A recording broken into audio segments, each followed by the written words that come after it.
Seguimos en Careo Semanal por Sol 106.5 FM. Estamos en nuestras plataformas digitales, Careo Semanal en YouTube y en Sol 106.5 FM en YouTube también y en Instagram. Estamos en Careo Semanal. José, tenemos que ir al territorio del Congreso de la República Dominicana, donde... Caramba, yo me paso la semana entera ahí, pero vamos arriba. Eso veo, por eso te dije que necesariamente, aunque como dice la salsa, aunque trate de huir, Así es. así es. Pero tenemos que aclarar explicar, ¿no?, a la ciudadanía un poco algo de lo que está sucediendo allí con el tema de la invitación al presidente de la Cámara de Cuentas. Que no es interpelación, es invitación. Algunos están manejando el término interpelación y se está haciendo en el mismo plano que lo que es una invitación, y ahí hay que establecer una puntualización importante, ¿no?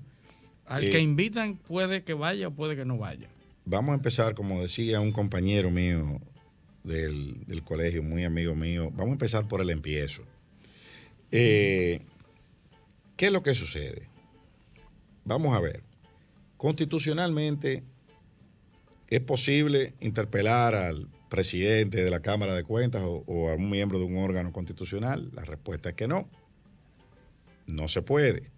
¿Por qué? Porque la interpelación está reservada, según el artículo 95 de la Constitución, para ministros, viceministros, gobernador del Banco Central, directores o administradores de organismos autónomos y descentralizados del Estado, así como entidades que administren fondos públicos sobre asuntos de su competencia, cuando así la acordaren la mayoría de los miembros presentes, a requerimiento de al menos 3 legisladores, así como recabar información de otros funcionarios públicos competentes en la materia y dependientes de los anteriores. ¿Qué sucede? Que en caso de insatisfacción con la información que provea el funcionario interpelado o a que se pretende interpelar o no comparecencia de éste, se emitirá un voto de censura para recomendar la destitución del cargo al presidente de la República o al superior jerárquico. Entonces, el presidente de la Cámara de Cuentas no tiene superiores jerárquicos. Entonces, y tampoco es designado por el presidente de la República. Por lo tanto, esa figura evidentemente no está reservada para él. Tampoco la invitación está reservada. ¿Por qué? Porque es a los mismos sujetos que mencioné anteriormente, a los mismos funcionarios. Entonces, eso no quiere decir que las actuaciones de la Cámara de Cuentas no estén sujetas a control jurisdiccional. Las actuaciones de la Cámara de Cuentas están sujetas, en todo caso, a un juicio político, en caso de que hayan faltas.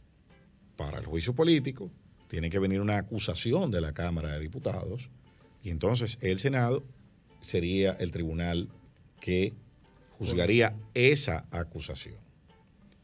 Esa es la deriva que eso debe tomar. Recordemos que el Congreso de la República Dominicana tiene 2 funciones principales, que es la función de legislar y la función de fiscalizar. Estas figuras que mencioné anteriormente se circunscriben en el ámbito de esta segunda función, que es la de fiscalización que tiene el Congreso. Y entonces son pasibles a juicio político, ¿no? Bueno, a juicio político, fruto de una acusación que formule la Cámara de Diputados. O sea, no es que el Senado puede directamente entrar en un juicio político, ni la Cámara de Diputados tampoco puede iniciar ese procedimiento por sí sola. Tiene que ser fruto de una investigación y formular una acusación que debe ser aprobada con unas mayorías especiales para entonces el Senado poderse abocar a esa.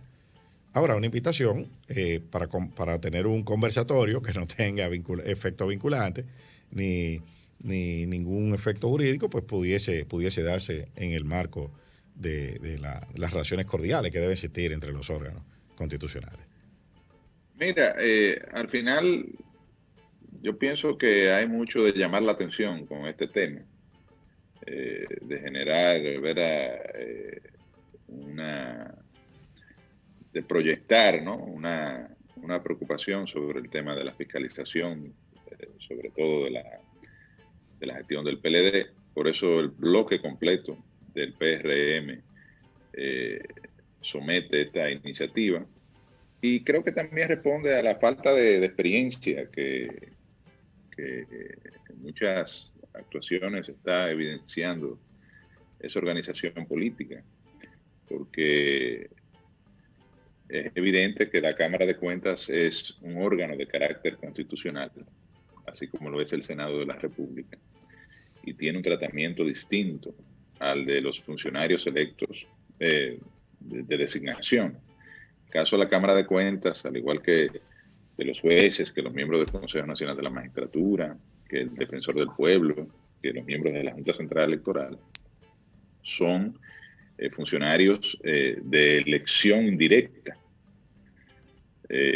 lo cual quiere decir que tienen un tratamiento, sus actuaciones y su fiscalización, y incluso al ser funcionarios electos, en este caso indirectamente, pues como tú bien dices, lo único que le correspondería hacer al Congreso, en caso de que lo considere oportuno, es iniciar un proceso de juicio político, una instrucción que, como tú bien dices, la hace la Cámara de Diputados, y la acusación ante el Senado, quien finalmente la hace de juez, ¿no? De juzga, ¿no? De tribunal. Y ya hay precedente de tribunal, y ya hay precedente, porque aquí ocurrió que se destituyó por juicio político a, me parece que 2 miembros de la Cámara de Cuentas.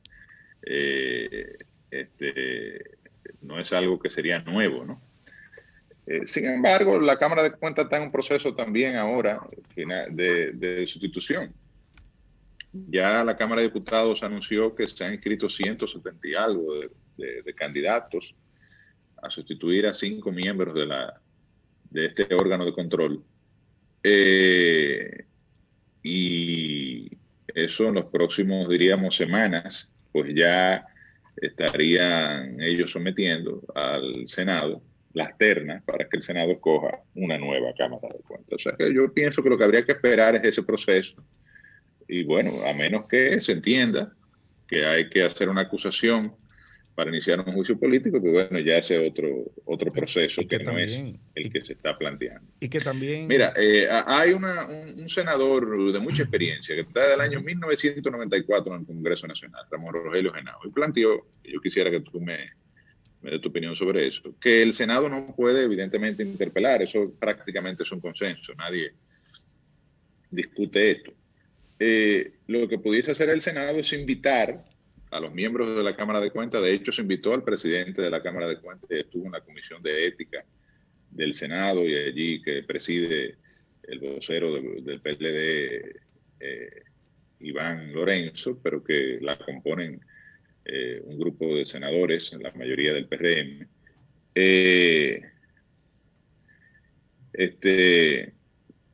Pues ellos los citaron y le preguntaron todo lo que se quiso ahí en la Comisión de Ética, pero pudiese el Senado en comisión general, me parece que eso es perfectamente posible, invitar a los miembros de la Cámara de Cuentas, como se invitó a Faña, porque a Faña no se le interpeló, se le invitó a escucharlo en comisión general, aunque es un funcionario de designación, en el caso del director del IAD. Pero se le pudiese invitar, y si ellos obtemperan, pues ahí se produce un intercambio entre senadores y miembros de la Cámara de Cuentas, que no tendría ningún efecto salvo el de generar ese debate, ¿no? O ese intercambio, ¿no? Sí.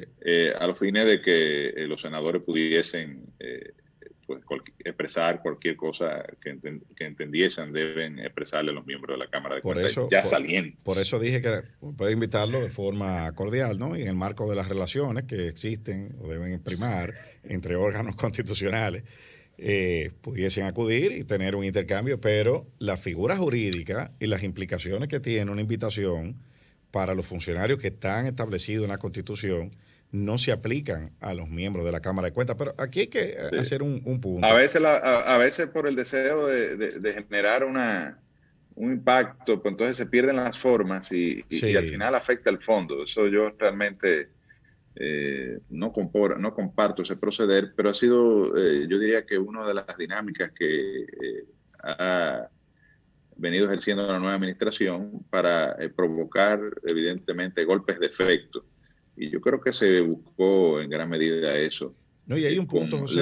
la metodología, porque como tú bien dices, como dice Genao, y como hemos dicho, pudimos perfectamente haber invitado a los miembros de la Cámara de Cuentas, que dicho sea de paso, ya su presidente, quien es su vocero en gran medida, pues estuvo en el Senado en estos días rindiendo cuentas, ¿no? Y sometiéndose al escarceo de los senadores, al careo de los senadores. Hay un punto importante, que es que en la misma Constitución, en su artículo 93, la primera atribución de fiscalización y control que tiene el Congreso es precisamente aprobar o rechazar el estado de recaudación e inversión de las rentas que debe presentar el Poder Ejecutivo durante la primera legislatura ordinaria de cada año, tomando como base el informe de la Cámara de Cuentas. O sea, la Cámara de Cuentas deposita su informe y el Congreso lo aprueba en la primera legislatura del año.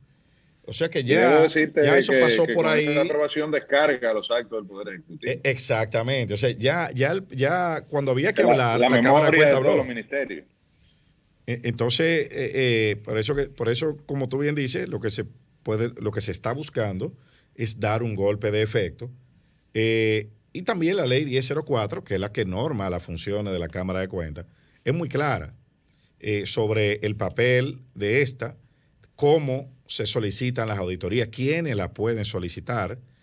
Y hay una sentencia del Tribunal Constitucional, que es la 001-2015, que dispone que el poder vinculante para retener faltas de índole penal o que generen responsabilidad legal le está conferido solamente a las auditorías que realice la Cámara de Cuentas.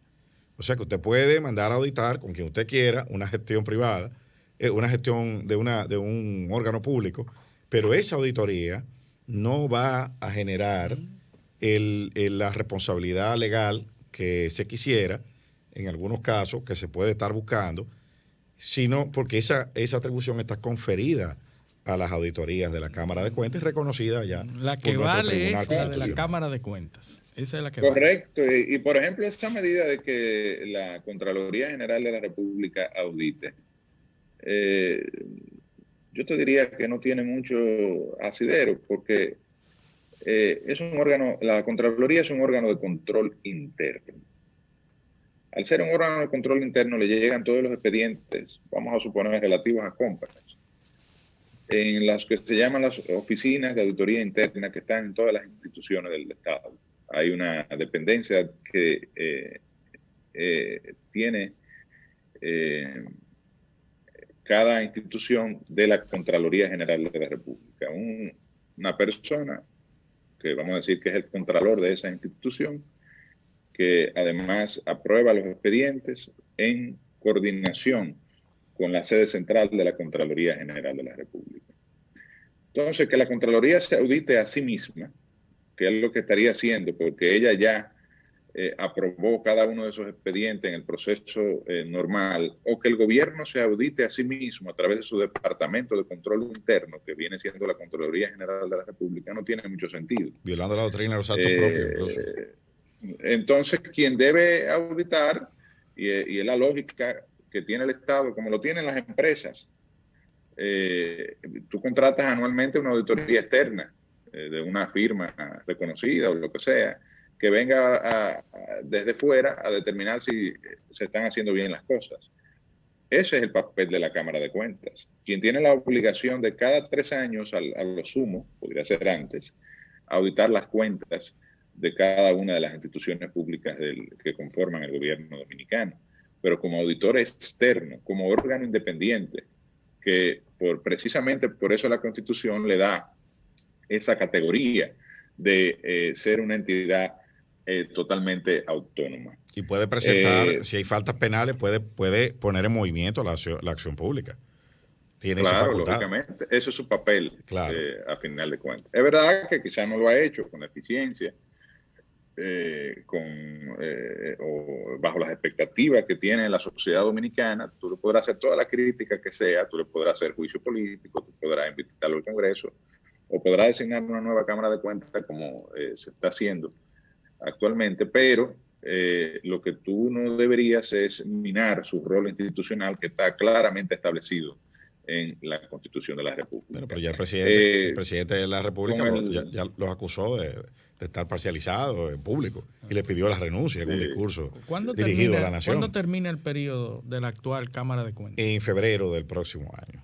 En un tiempo. Sí, aunque yo ahí tengo una posición que hemos discutido muchas veces. Yo pienso que ese tipo de designaciones deben terminar con el periodo, es decir, 4 años, como termina el Poder Ejecutivo, termina la Junta Central Electoral, que aunque sea designada en noviembre, como probablemente sea designada ahora, la Constitución establece 60 días a partir del 16 de agosto como máximo para designarlo, pero bien podría designarse el mismo 16 de agosto o el 17 de agosto, por el Senado de la República, lógicamente, quien tiene la facultad. Al igual que el Defensor del Pueblo y otros órganos de carácter, o esos que son los órganos de carácter constitucional que deberían por lo menos estar alineados en términos de periodo constitucional, precisamente. Sí, bueno, lo que pasa es que la Constitución dice que es por 4 años. 4 años, y depende de cuándo se eligen los 4 años. El cómputo es cuando lo designen. Cuando lo designen. Sí. 4 años que pueden ser más, porque si se excede el límite, entonces ellos quedan en sus funciones hasta que se designen sus sustitutos. Porque no pasa nada si no se cumple. O sea, lo que no pueden es menos de 4 años, pero más sí puede ser. A partir de su designación. Nada, vamos a hacer una pequeña pausa. Ya cuando regresemos, vamos a entrar con nuestro invitado, el señor vicepresidente ejecutivo del Consejo Nacional de la Empresa Privada, César Dargan. No se nos vayan, que volvemos en breve. Careo con habilidad, encuentro e interrogatorio. Careo con agilidad. Para